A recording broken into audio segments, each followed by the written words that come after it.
this war is for the soul of America. Patrick Buchanan's declaration was bracing on the opening night of the 1992 Republican National Convention.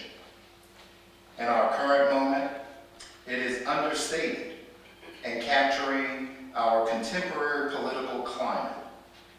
Indeed, what was a call to political revolution in 1992 has become an apt description of an open state of insurrectionary democracy in 2024. It reminds us that critical and sustained attention must be given to America's long religious war. In many ways, tonight's conversation stands at a moment where religion is once again at the center of American public life. At a time when the very foundation and future of American democracy is intensely contested, religion functions both as a panacea and as a problem that animates our most intense debates. Indeed, the tremendous challenge of the moment requires a considered reflection and a critical reflection on a number of issues, including how and in what ways do scholars and people of faith can and should engage in American public life. Tonight's Faith Forum takes as its theme the legacy of the Baptist wars that we saw captured in Battle for the Minds, Christian nationalism, and the fate of American democracy. It promises to be a stimulating conversation that will enable us to have a better understanding of the complex dynamics at play in our society and in our world. The Wake Forest University School of Divinity is honored to leverage its convening power to serve as a hub for faithful intellectual engagement with public impact. Wake Divinity not only provides an exemplary education for our graduate theological students, we also engage the broader community through a series of carefully curated public lectures, programs, as well as public forums. Tonight, we're honored to invite three distinguished conversational partners for tonight's Faith Forum. If I can have Linda, Bill, and Tim come join me, I'll introduce them.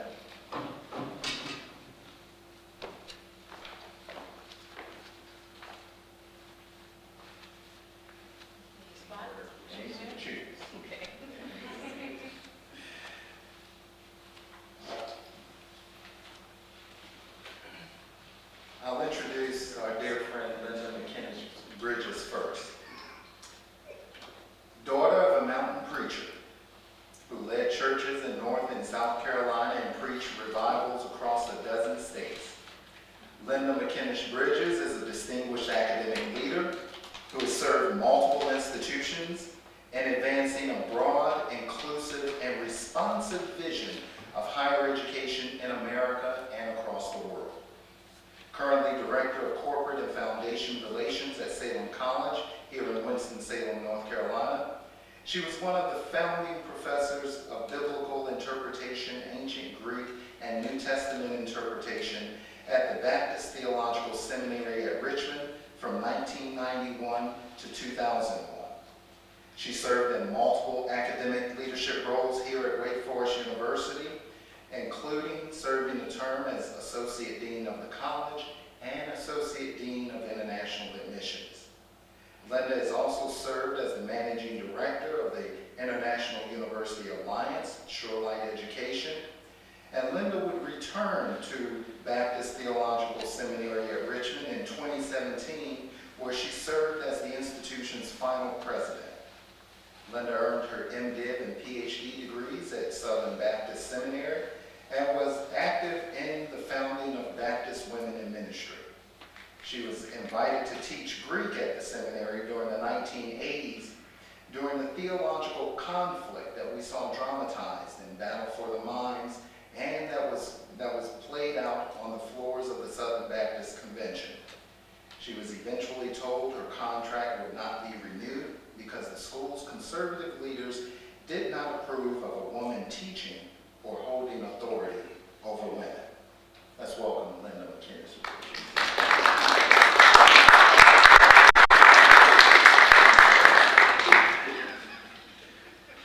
A native of Jones, Oklahoma, Timothy Peoples became Wilshire Baptist Church's senior pastor in January of 2023 after serving 5 years as senior minister at Emerywood Baptist Church in High Point, North Carolina.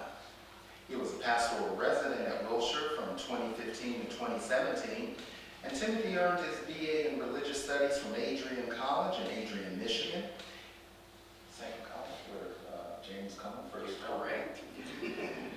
And a Master of Divinity degree from Yale University School of Divinity, and a Doctor of Ministry degree from Emory University's Candler School of Theology, with a focus on biblical interpretation and proclamation. He was ordained by 2 Cooperative Baptist Fellowship churches, South Main Baptist in Houston and Wilton Baptist in Wilton, Connecticut. Timothy serves on the governing board of the Cooperative Baptist Fellowship and previously was a board member for Duke Divinity School's Baptist House of Study. In North Carolina, he served on the boards of the High Point Foundation and Family Services of the Piedmont. Please welcome Timothy Peoples.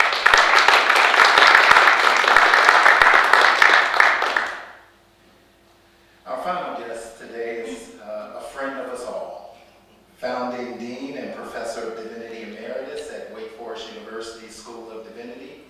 Bill Leonard's research focuses on church history, with particular attention to American religion, Baptist studies, and Appalachian religion. He is the author or editor of some 25 books, including Christianity in Appalachia, Baptist Ways, a History, The Challenge of Being Baptist, Can I Get a Witness? Essays, Sermons, and Reflections, A Sense of the Heart, Christian Religious Experience in the U.S., and one of my favorite books, The Homebrew Christianity Guide to Church History, Flaming Heretics and Heavy Drinkers. In 2015, he delivered the William James Lecture on Religious Experience at Harvard Divinity School. In 2017, he gave the William Self Lectures on Preaching at McAfee School of Theology at Mercer University. And in 2023, he delivered the Witten Lecture at Baylor University. His newest book, Appalachian Mountain Christianity, The Spirituality of Otherness, will be published by the University of Georgia Press later this year. Bill is on the board of the Journal of Disability and Religion, the Baptist Quarterly, the Day One Preaching Network, the Institute for Rural Journalism and Community Issues, and he serves on the governing board of the Cooperative Baptist Fellowship. Bill also writes a twice-monthly column for Baptist News Global and is an ordained Baptist minister and a member of First Baptist Church Highland Avenue, one of our American Baptist Churches USA members here in Winston-Salem. Please welcome Bill Leonard.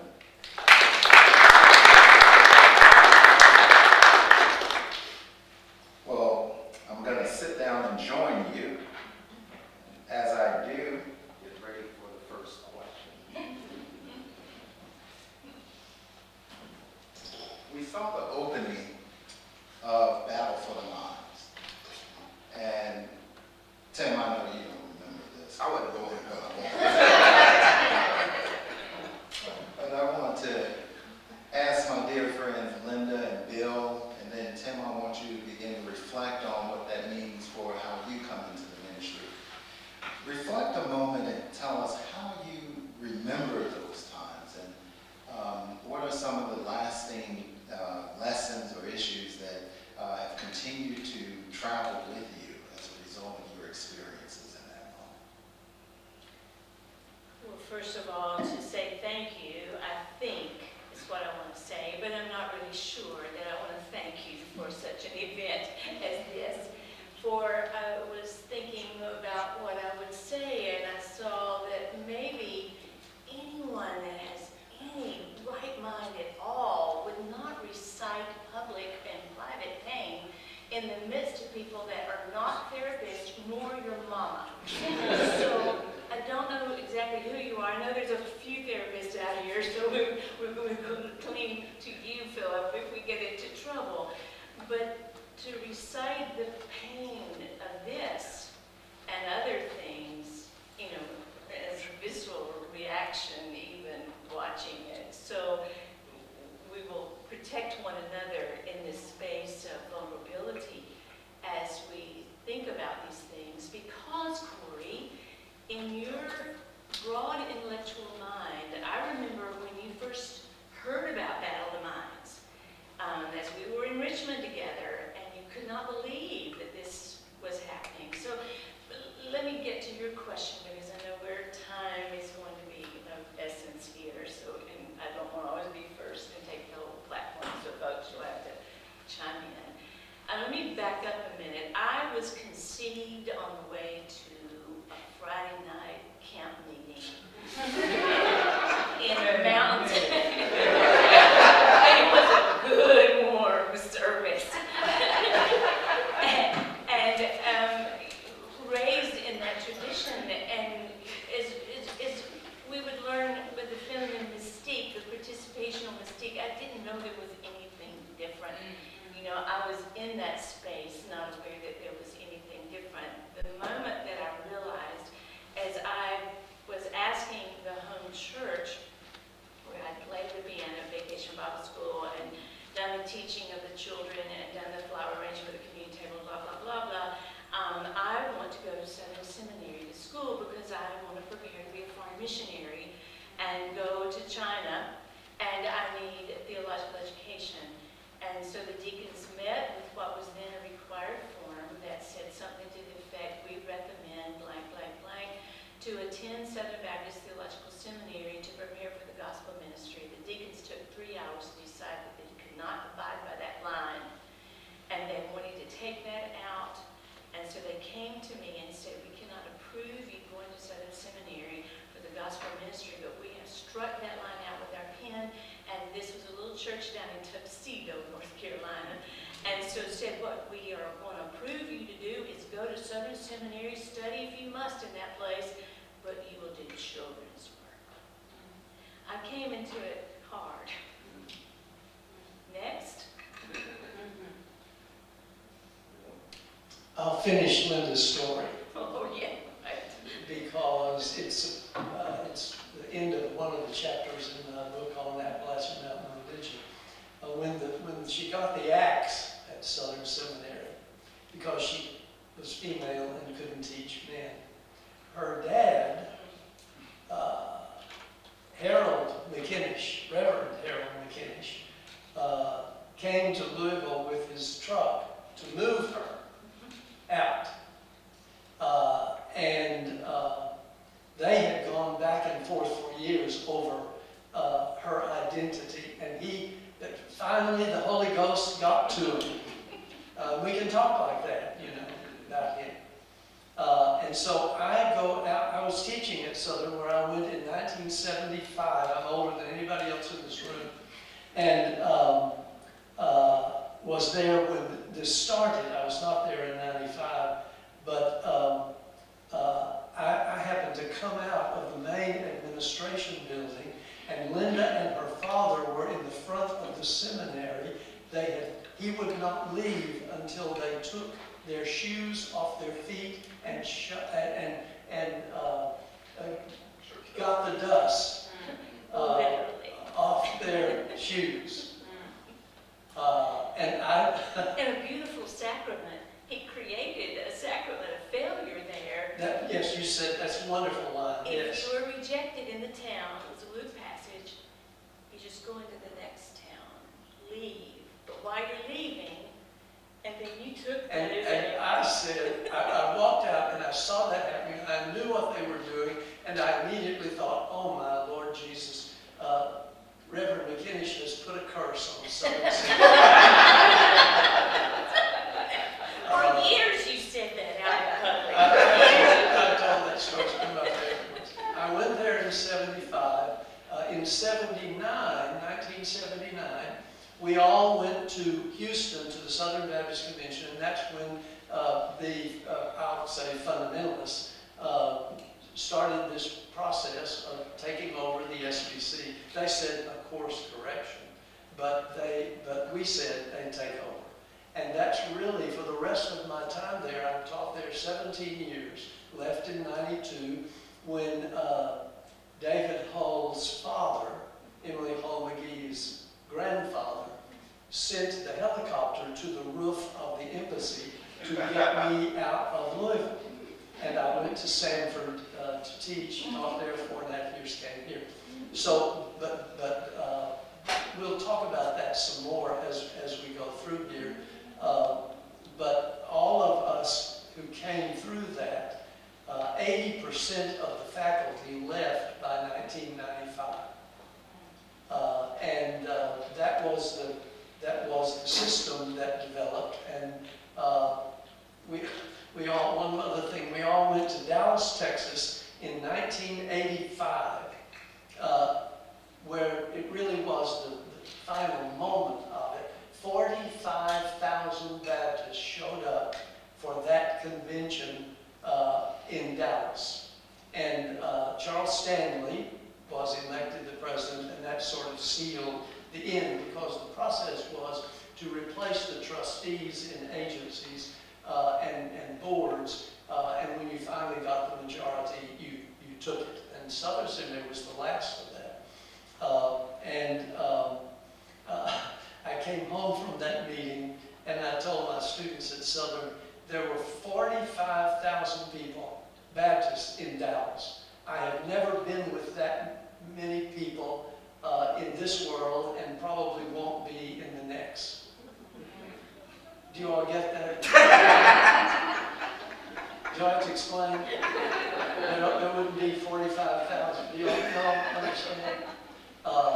But here's the thing to say quickly, and that is, what we didn't fully know then was that this effort was not simply theological, it was political.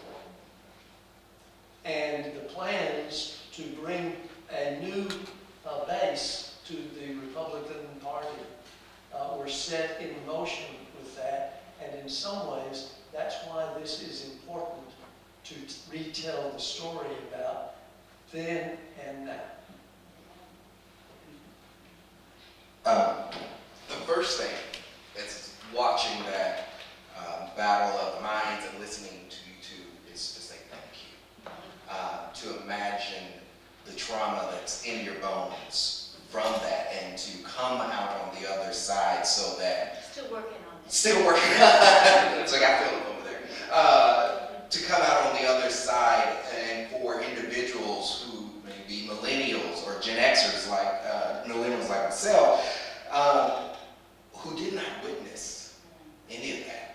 I grew up in the National Baptist part, which they're doing their own wars right now. And when I hit 18, I moved into CBF life. I didn't have to be a part of those same struggles in the way. And now I get to reap the benefits of that, of being in churches where I can stand at the table and say this is a table set for all, or that when I do ordinations that it doesn't matter your gender, your orientation, of who you are, in the Baptist church that I serve. So the first piece is that I say thank you. The next thing I am, as I watched that, I was reminded of William McClendon's line in Biography of Theology, where we must not just exegete the text, but we have to exegete the narratives and the visions and the art, all the things that our eyes have seen of the culture of the right now, of whatever we're part of. And so as I see that, it makes me think of how those images are utilized today, whether it is women in ministry, whether it is the fight of the Republican Party and what they find in the Christian nationalism. What are these images that are played of our minds that will be said and done for us today? And how we will live that out in our Baptist churches, in our Baptist lives together. And then I somewhat have a question, but you're leaving, so you just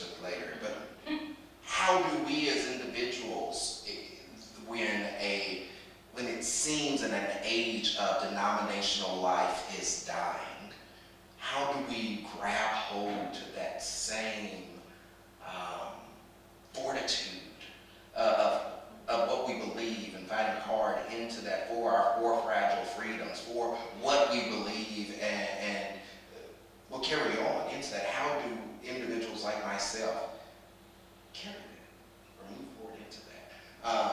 So I have lots more questions as I listen to you all and watch that than I have statements and answers into that, especially since I wasn't born. Thank you for reminding us.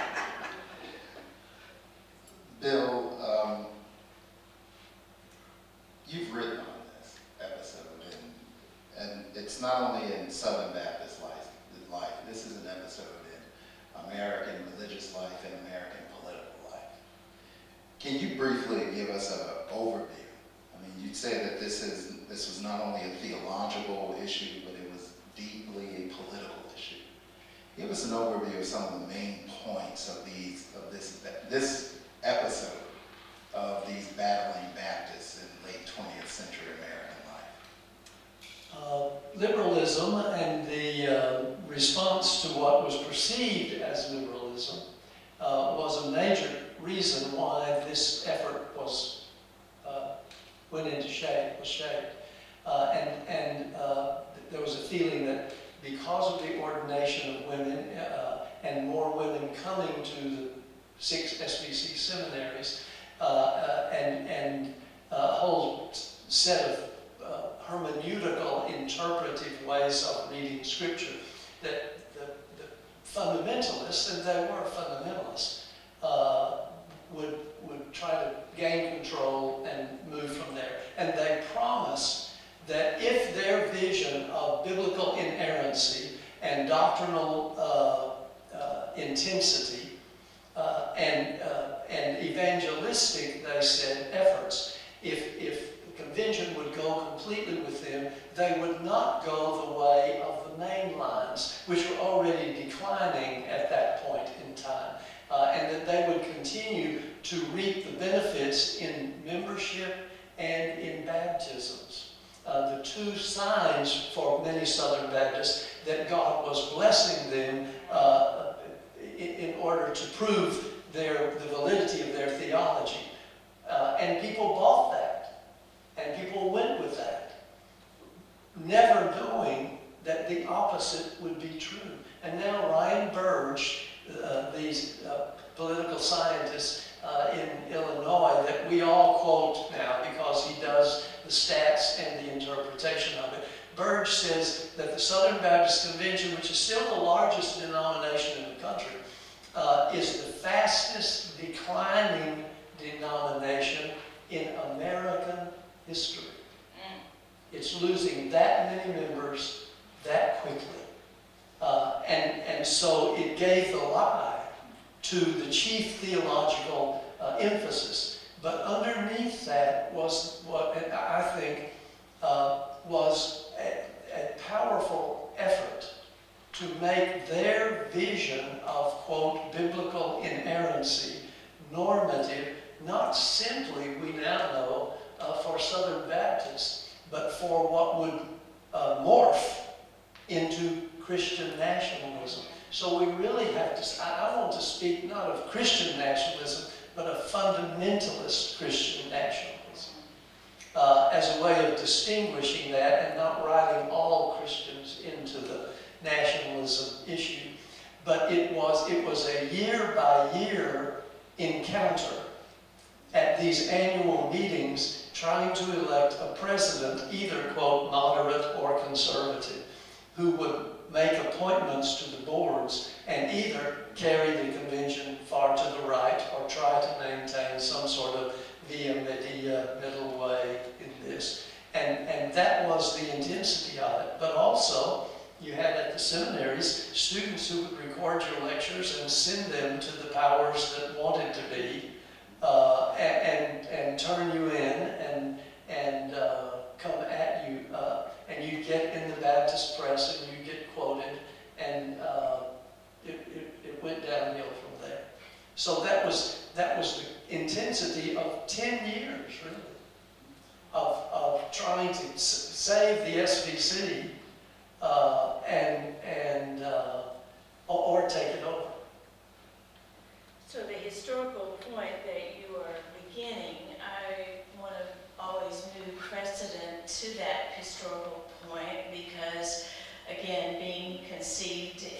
car going to the Friday night revival meeting. I've got some of this in the DNA that just kind of hangs out real clearly from time to time.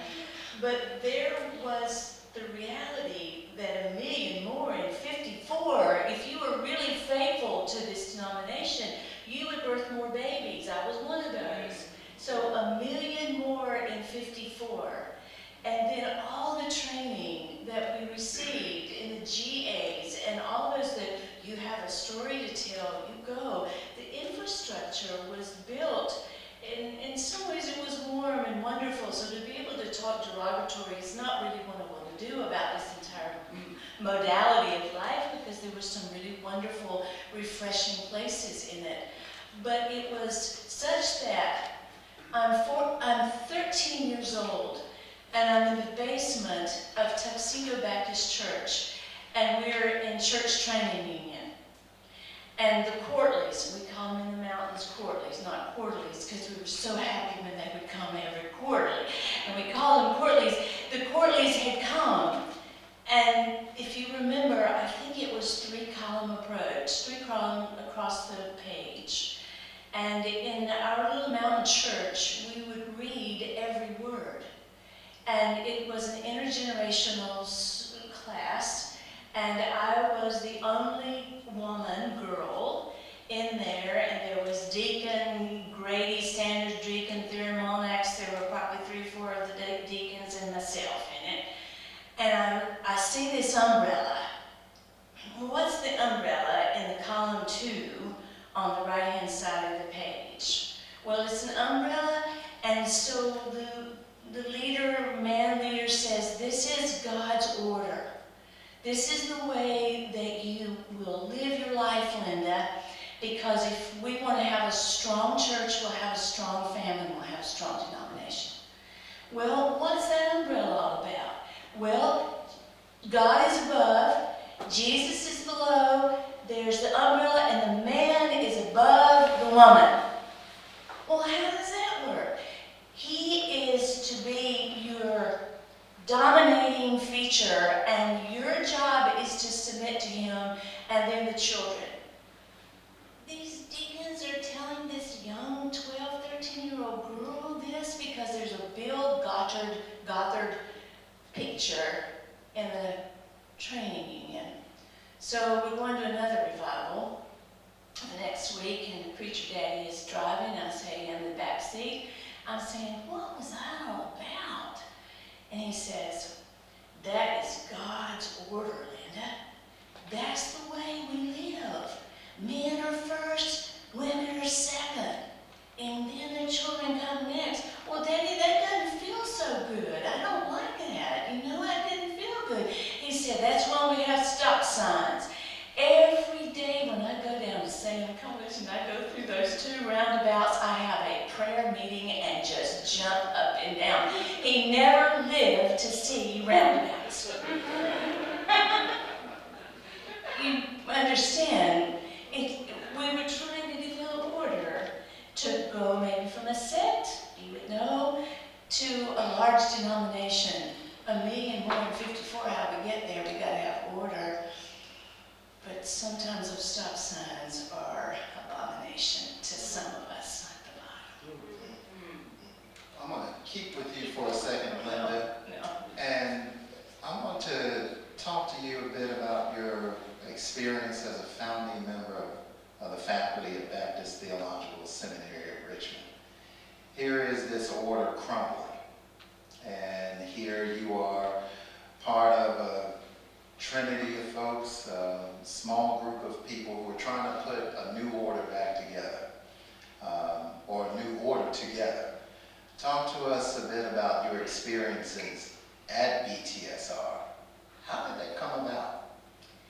Well, those were exciting times, and Bill Wilson, who worked with me as we closed the school a few years ago, is sitting here, and we'll know that energy of 1989, 1990, 1991 was certainly palpable. The chance to be able to teach after being told that I could not teach men at Southern Seminary be able to have an opportunity to teach men and women and start a new school. Two trajectories of denominational life were moving at the time. We had to choose one or the other as time would move on. There was the Alliance of Baptist Progressive, not a lot of money. There was the CBF, a little more traditional with a little more money. So we tried to grow in both of those areas for a while, but we were not able to be very successful at broaching both of those trajectories, so we had to choose one. CBF was where we ended up being. But the excitement of a new denominational space, Cooperative Baptist Fellowship, singing those wonderful hymns together, going to those meetings that were like the old SBC meetings, and greeting everyone. You know, you're looking at the whole, so that 3 generations of that kind of greeting, and you're going and meeting and greeting, and that kind of being known and known. That was there. It was a wonderful, exciting time. Being able to challenge the conditions from the past, being able to build some new theological models in spirituality, missiology, and congregational-based instruction. Those were things. It was an innovative time. It was an exciting time. And most of us were just so pleased and so thankful to have a place to serve. Tim, you've heard these stories of not only about pain, but also of possibility.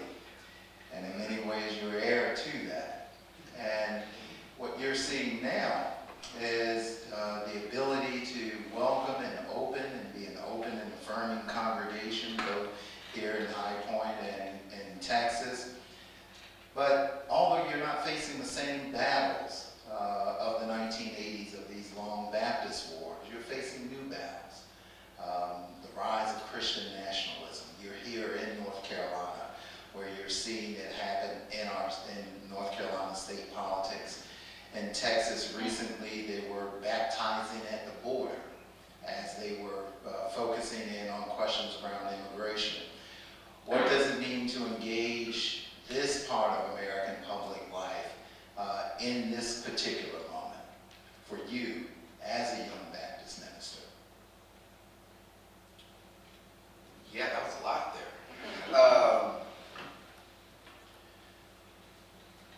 So I'm going to go back and then come to nostalgia is probably not the right word. I'm trying to think of the word. We as Baptists, I think in our CBF Baptist life, in a way, we have this energy that we put toward a lot of what has happened. And we circle in that energy a lot.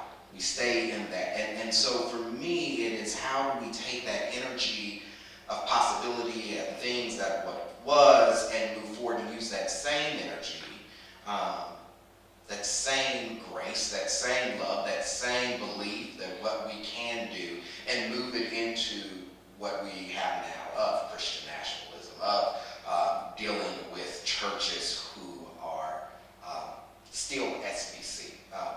In my mind, you know, when I see a lot of the headlines of all the things that are happening with the SBC, for me it's, why are we surprised? Because they're not going to change. Why are we using the energy that we could be serving to better ourselves and better the other institutions that we are with? Why are we spending that energy still focused on what they're never going to do? And so how do we partner with places like BJC? How do we partner with organizations that are like Fellowship Southwest that are going down to the border and making sure that there is safety, that there is implementation for lives to be used and to work towards something greater than what we could ever imagine. And so for me, as one that stands in the pulpit, on the lines, in the protest, and one baptizing children and adults for a world that they will go into and see the same crap over and over again, and remind them this does not get easier. It's hard. Some days it looks like just believing that the Holy Spirit is real, and that's going to be enough to carry us through. Some days it looks like the partnership. Because the voices of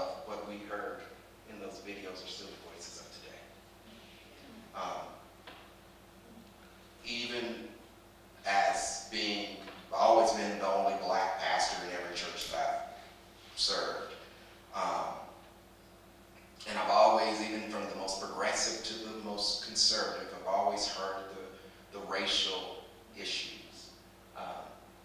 And you, at Emorywood, I had a couple who came to me and just said, every time you step into the pulpit, we feel like everything's racially motivated, just because it's the black man there. And so my body, who I am, who we are, in some of the same ways as you, for others of your body, who you are was a political threat. And so some days it's realizing that just who I am is a political threat, and my voice matters, not to sit at these tables to be silenced, but to speak out and to, and against, and for ways that change and possibility can be made. So a big piece is taking that energy and not wasting it on things that aren't going to ever change, but putting it towards things that really believe can make a difference. Bill? What do you think? Indeed. Bill, Tim talks about taking that energy and doing new things with it and creating a new world. You write about this a lot. You write about Christian nationalism. You write about this, the new fundamentalists, in your twice monthly column. How does this enable us, really, understanding these dynamics? How does it enable us to actually build a democracy that possibly never was, but could be?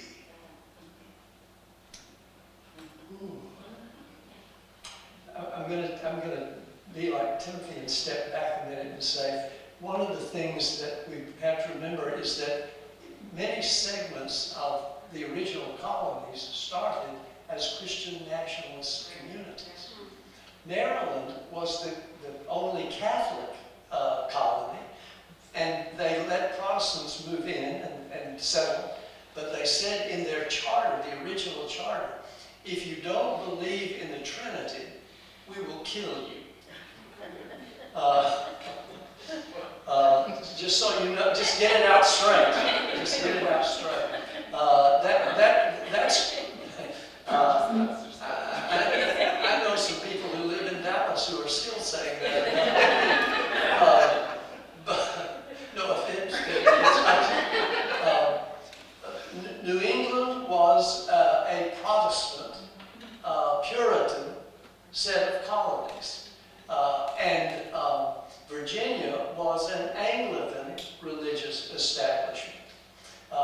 The Puritans hanged Quaker preacher Mary Dyer, a woman, in Boston in 1660 because she was a Quaker preacher.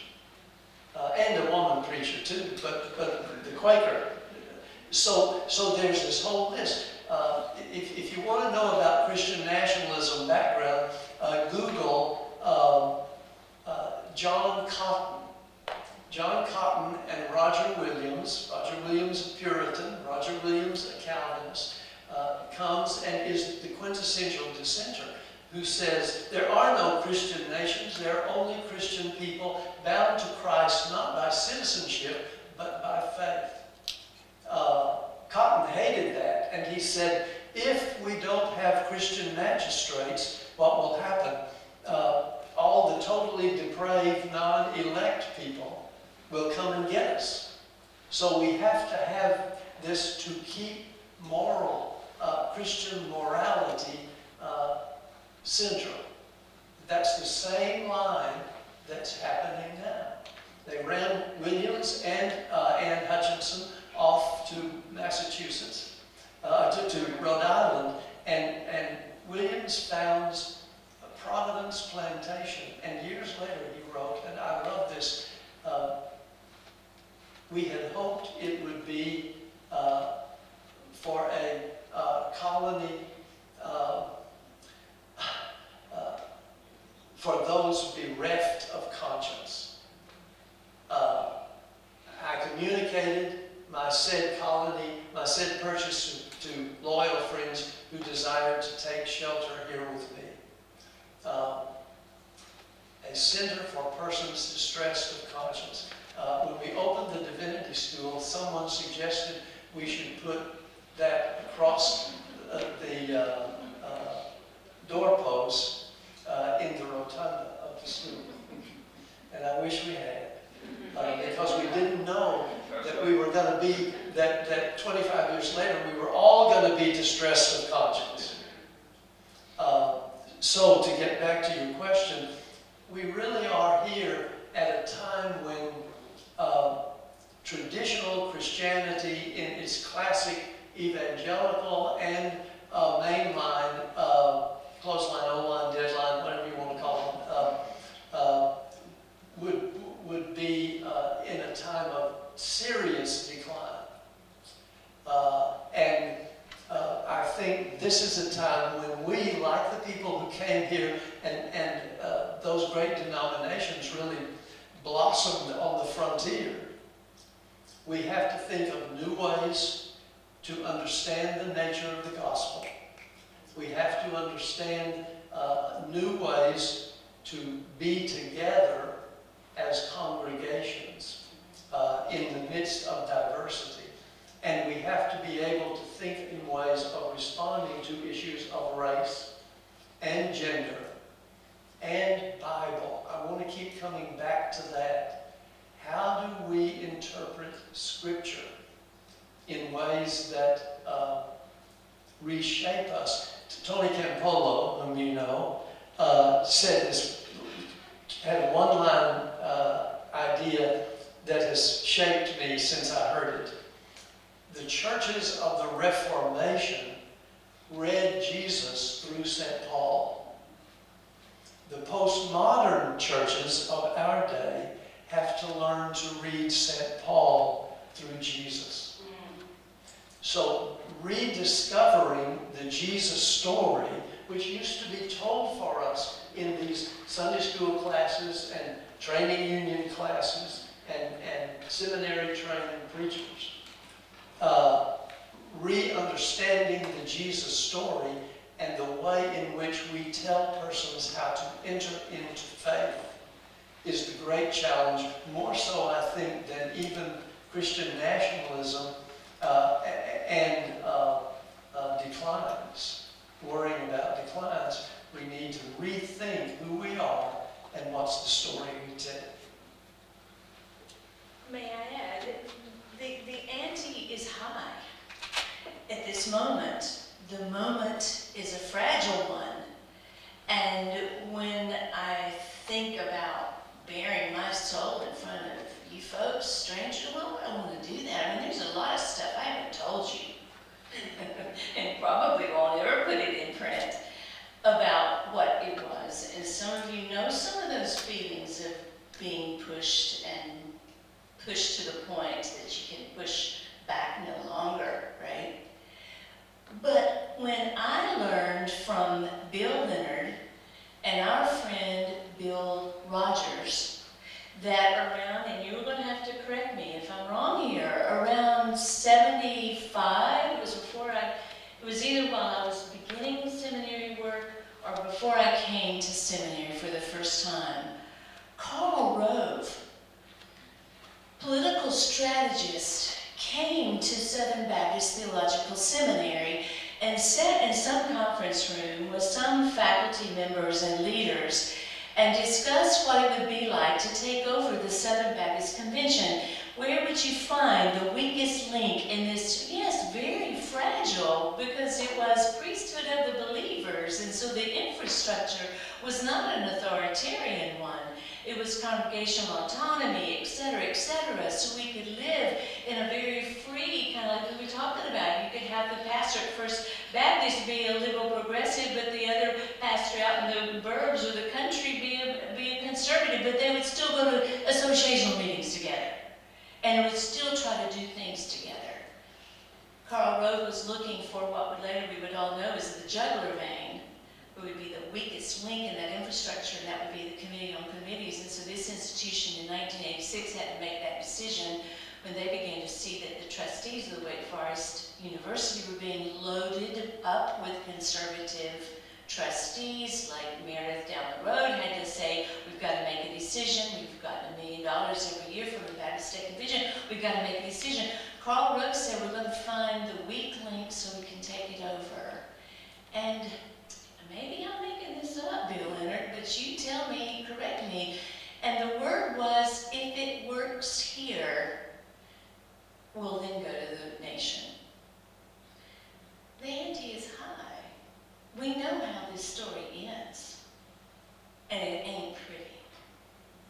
Corey, may I ask a question? Or you Well, I wanted to, let me get Linda, I want to get you for one last thing. You started something new. You did take that new energy. But it didn't end.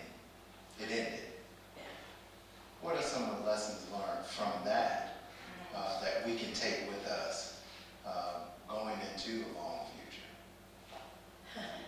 The first one, and Bill, you chime in here, you gotta try. You can't just sit back and say, oh, I don't want my feelings hurt. I don't want to put myself out there. You know, I don't want to get ruffled up. I don't want to get beat up. I'm not looking for martyrs here. I don't want to be a martyr. Sometimes I felt like one, but I don't want to be a martyr. There are some things that we can do. One of them is opening up this conversation like this, to realize that there are parables and parallels from this moment in time. I've been reading Jesus and John Wayne, so I'm pretty much pumped on that one. If authoritarianism is the linchpin, if we've got to have road signs, stop signs, if that is the focus, and I don't hear me say I disagree with stop signs, don't tell the DOT I'm against stoplights out here, folks, don't say that. But if that is where we're headed, someone needs to say something. We need to say that there are other ways.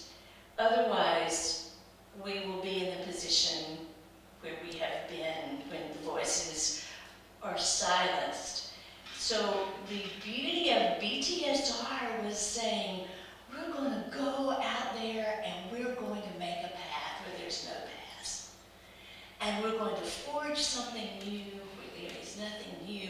And we are going to try. Now, we're not very successful, let's be honest, we're not always successful of closing our ears to the riffraff on the left-hand side, on the right-hand side. We would get disabled by kind of listening to that one, want to be that one. That was a danger. But to be able to say there is goodness in this world, by God, and there are some things that we can accomplish in this moment, lest we become all bodies taken over by the state, unless all of our minds be taken over by authoritarianism. There is still something good we can do now.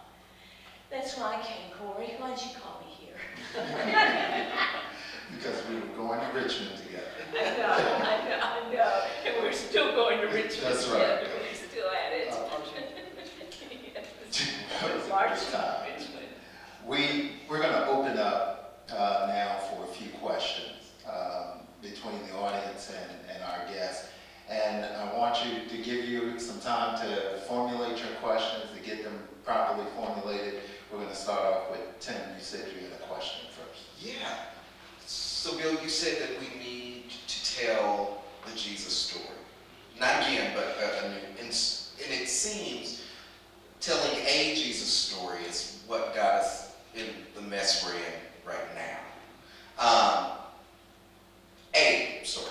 I'm make it clear that it's not the one that you're saying we retell, but how do we shape a new story when the story that we told for so long has been so ingrained in people's lives, bones, and bodies, that when you say that may not be the exact way we should be interpreting the scripture or Jesus, and they say, but now you're telling me my parents are a liar because they told me this was the Jesus story that's been told.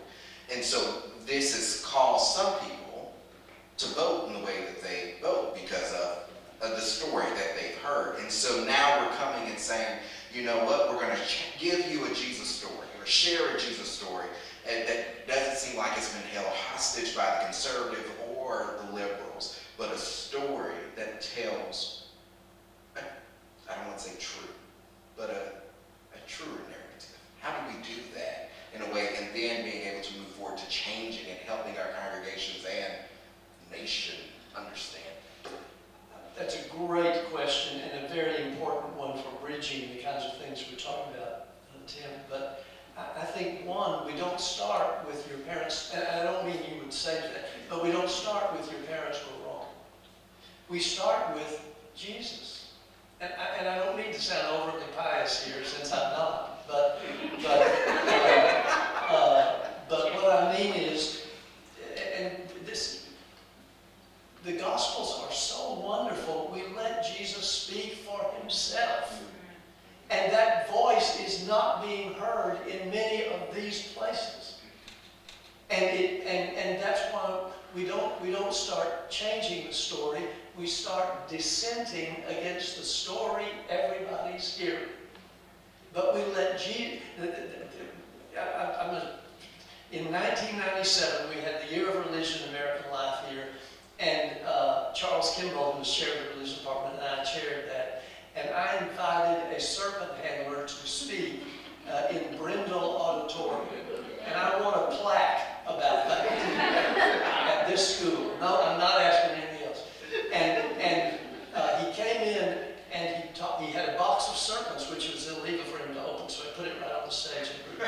And he talked. And some guys from Campus Crusade came in and they said, and he talked about Matthew 16 and that story. And he said, the Campus Crusade guys said, but in Paul's writings, he says the fruits of the Spirit in Galatia, they don't mention serpent handling. And without banging out Carl Porter, the Billy Graham of serpent handlers, I call him, looked at those guys and said, but Jesus says that in Matthew 16. No, he said, but Matthew 16 says that, and Jesus is the one who's doing the talking. And those guys shut up because he let Jesus do the talking.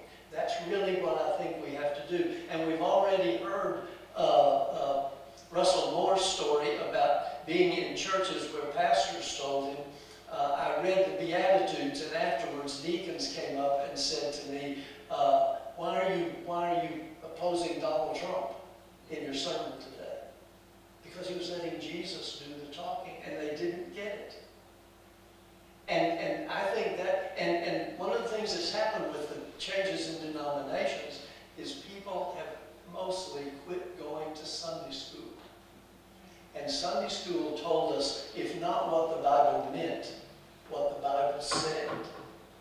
So you have to start realizing that people don't know that story. Not just because their parents told them a different one, because they haven't heard one. Because they go to Sunday school not at all, or once or twice a month. Stats show. And that's really where you start talking about those ideals that come not from secularism or from liberals, but from Jesus. That's my best form at it. Thank you. Have any questions for Bill, Linda, or Ted?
you know, folks that are doing that run to the Declaration of Independence because it does.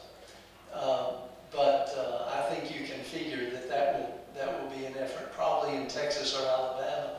And this is one other point I want to make that you bounce off to. One of the reasons I think this is happening in the country with Christian nationalism is because Protestants have lost their culture privilege. And the changing sociology of Sunday means that the old traditions of I'm there every time the door's open don't happen much no more.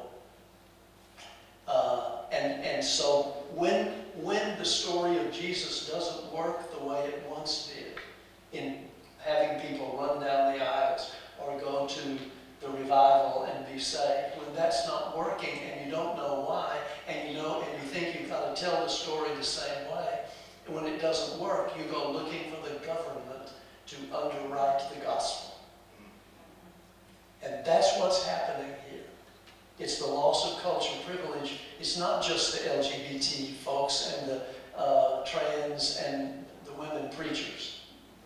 It's that the privilege that has been given to Protestants, particularly in the country, isn't there. And when the gospel you're doing doesn't generate the same kind of conversions, quote unquote, then you need government help. Because you can't change the gospel, because you can't change the way you talk about it because it's inherent. And I think that's a major, major reason why this is taking shape with panicked congregations. Yeah. So I know in VBS, in fact, if I were to ask you to recite it, you could recite the pledge of the Christian flag. You could recite the pledge to the Bible. You could recite the pledge to the flag. You could see the flag bearers at the front.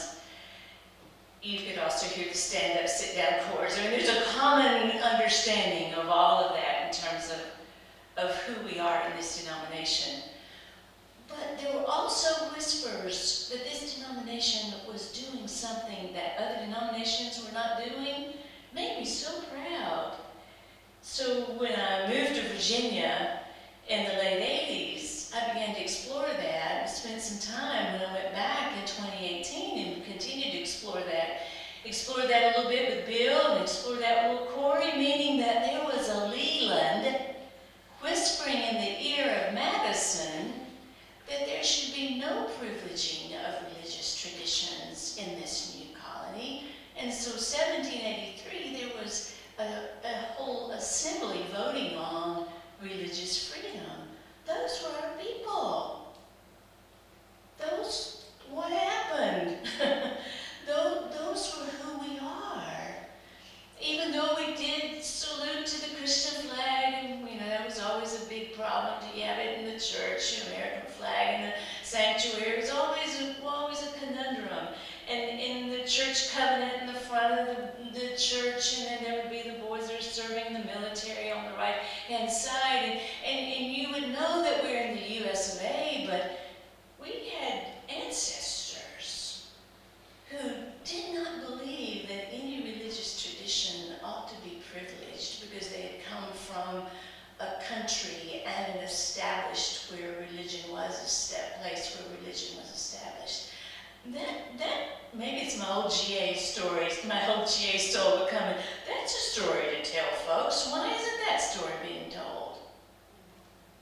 We tried to do a little bit of that, and Corey was so helpful to me. While Bill and I were working on that course, Bill Wilson, back in 2018 on religious freedom, an experiential course for students across the Divinity schools to come to Richmond and walk that trail. And we walked the trail of religious freedom where Baptists had been the forerunners in creating that kind of way our colonial government would begin. And then it was Corey who reminded me that some of those were owning slaves. So we had to come to grips with that. We still haven't come to grips with that. But there was that possibility possibility that this denomination, unlike any others, we're saying that's not who we want to be. Where has that voice gone? I mean, I could talk to you about biblical exegesis, and yes, let's get the Jesus story, but then you got to figure out why women should be silent in the church if there's anything they want to ask their husbands to ask their husbands at home because they shouldn't be able to say anything. When Philemon go there, like slaves obey your masters. I mean, there's a lot of gunk you have to, and I'm a New Testament supposed to be scholar. There's a lot of gunk to have to debunk there to get down to the Jesus core. That's a lot of work. So, I don't know how you get all that, Bill. I mean, perhaps we have another question. I will pass to anybody else that may have any questions. Well, Richard, it could be also that although the word does not appear, I think what you hear both with Bill and Linda, while there's an intent to have something explicit against religion, could be the background. That although the word doesn't appear, it's much like what Pat Buchanan said, this is about a culture war. It is the very culture that has come to the country that carries the presupposition of religion. It carries the presupposition of Christianity. So we need not have God because it is always already understood amongst those who are already constitute the nation and who constitute the people. And that's an exclusionary project, even though the word does not appear. This is really for, I guess, for Corey and Timothy. In the American current milieu of denominational life, everyone is cratering. We are fast becoming a minority in the American culture. The African American church has known that reality for a long time. And actually, ethnic churches are not nearly as in decline as other churches. You are our examples for how do you live as a repressed minority, which I think the American church is becoming. What can you tell us about how to live in that world? Buckle up.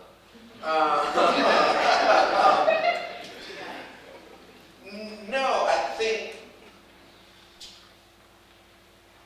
one that's a hard way of looking at the kind of minority understanding in that.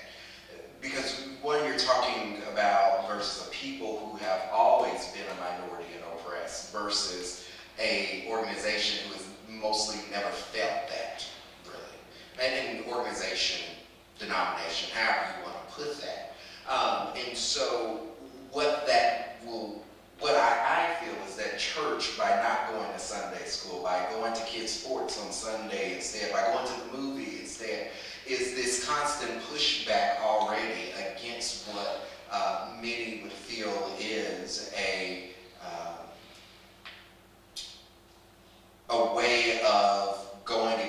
way of proving that this is becoming a minority. The church itself, not just the Baptist denominational life, right? All church is becoming a minority thing. As one senior adult in church said, the way that to get people back in church is that you need a war, right? The last time that we saw people jump back into church as fast was World War II, and it changed everything. And then that residual continued over decades, and now we're back and saying, okay, people are pushing against the church of not going to it. Again, the difference is the church hasn't been oppressed. No, that's not right. The church has been oppressed. The American understanding of church has not felt that before. And so, what shall happen, I don't know. How do we get ready for that is that you're going to see what the Northeast has been doing for years and saying the people that's going to come to church are the people that want to come to church, and the people that don't, they're going to live their lives, and that's just fine. But we in the South haven't got ready for that yet, because we still want to believe that numbers are going to jump up if we just get one good preacher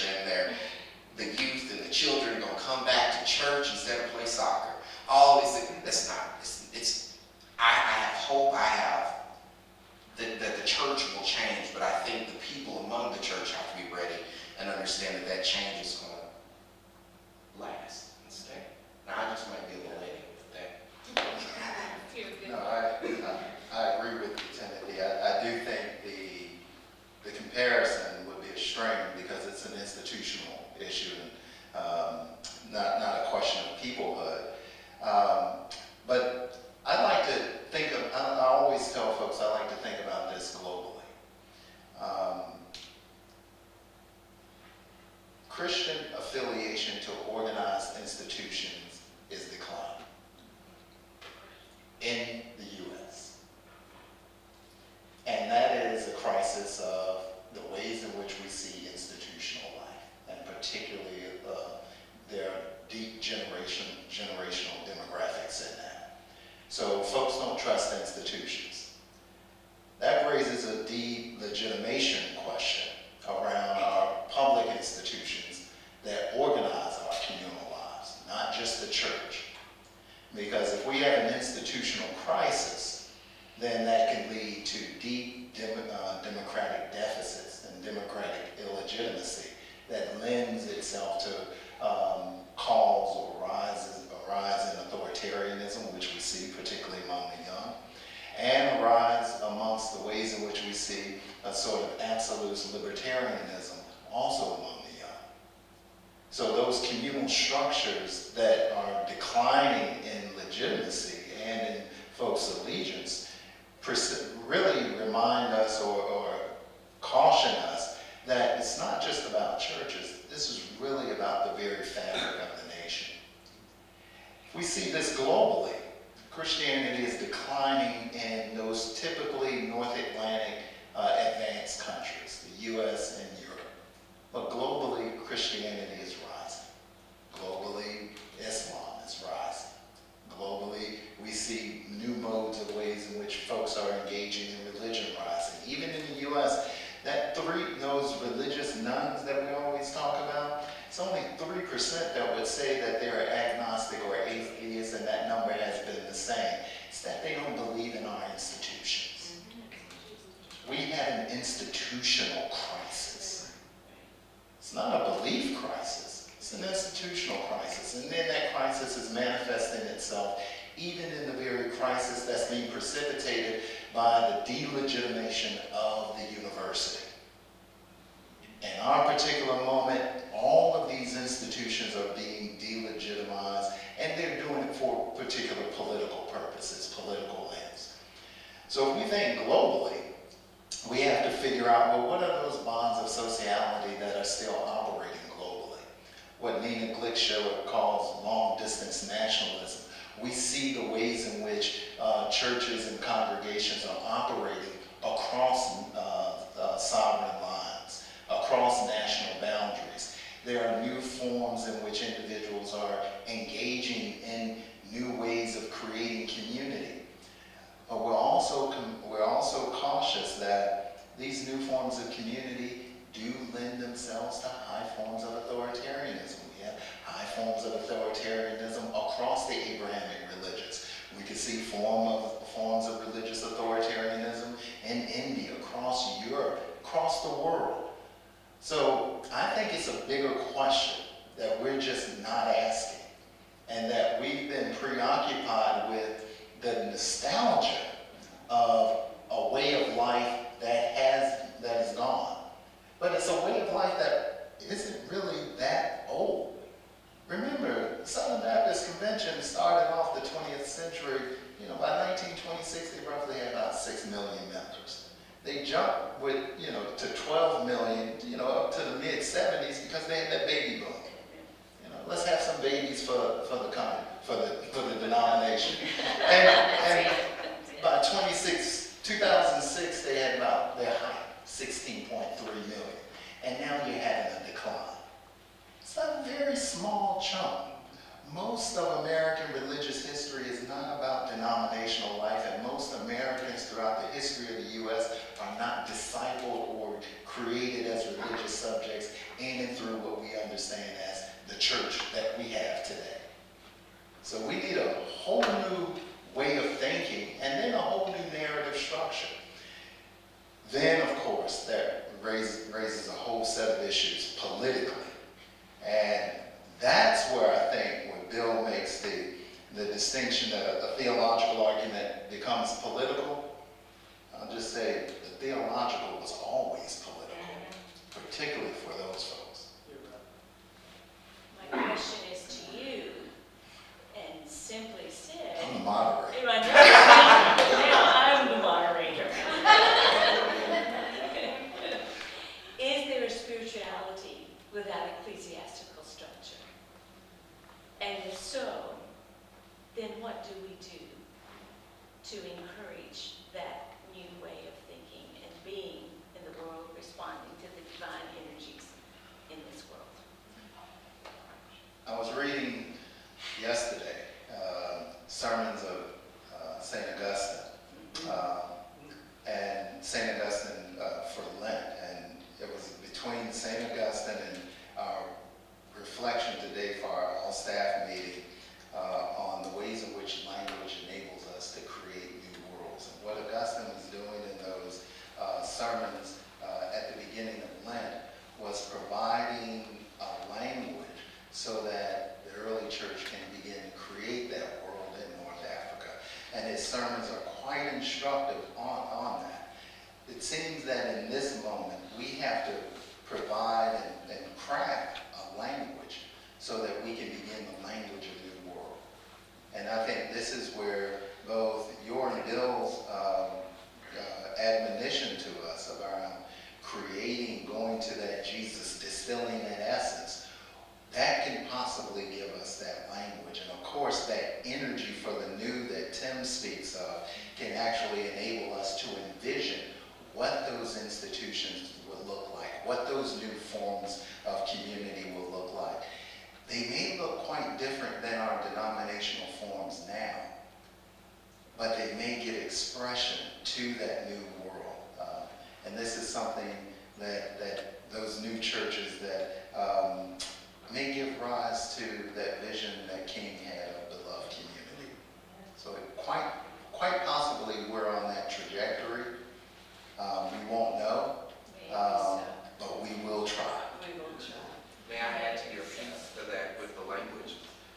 Alan Bozak in Radical Theology, in his book, he says that we have for so long been speaking the language of the oppressor, and it has become our native tongue. And so we have to unlearn that language and put a new language if Christianity will survive.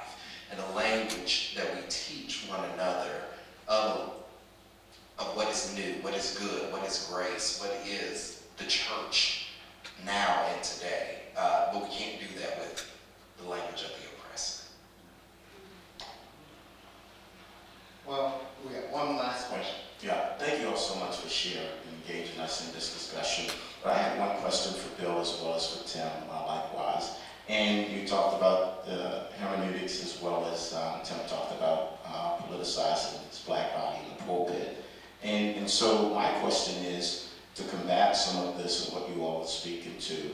And we know that hermeneutics is contextual, right, in those spaces, and being a black pastor, a predominantly black congregation. Those stories of Jesus takes a different hermeneutics. So how do we then bridge that? Last week I was speaking with on a panel with Ralph West. Well, he spoke at Baylor, and he said, you know, for black pastors in black church, the word has always been political, not just political in the Bible sense, but it was always that we're going to bring somebody to the church and to share about the politics of what is going to be helping the community, what is going to be enriching us as a people. And so it's never been separated between the two. But for other churches, it has always looked as been the separation of that. And so someone asked him, what can the white church learn from the black church? And he said, one, we have to be honest and say that the text is political. No matter how much we want to keep saying that it may not be partisanship and all that type of stuff, the text is political, and we have to be honest about that. And that's where that Jesus story comes in, letting Jesus speak for himself and sharing that narrative instead of people then get mad at us, they're mad at the scripture, right? Of how that, how that works. Like, I didn't say it, Jesus did. And so that was one thing. The other thing was that by utilizing a text that is political, it gives us an understanding of how we as the church can behave, but also work alongside by enriching the lives of each other. And so when we look at this text in that political manner, we realize that Christian nationalism is not the political way of the text. And so that's not enriching the lives of our neighbors, nor is that enriching our own lives. And so that's not part of the text we preach. That's not the text at all. That's not utilized there. And that's not what Jesus is saying.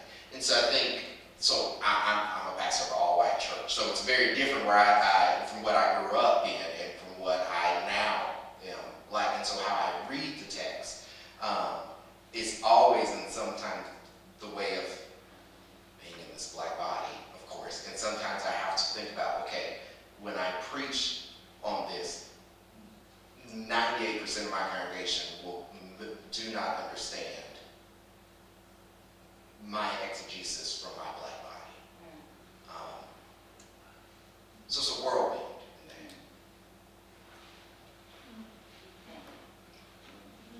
there. I'm good. But I think what everybody is trying to do tonight is to get at, we're in this time of what I call permanent transition in secular, governmental, religious life.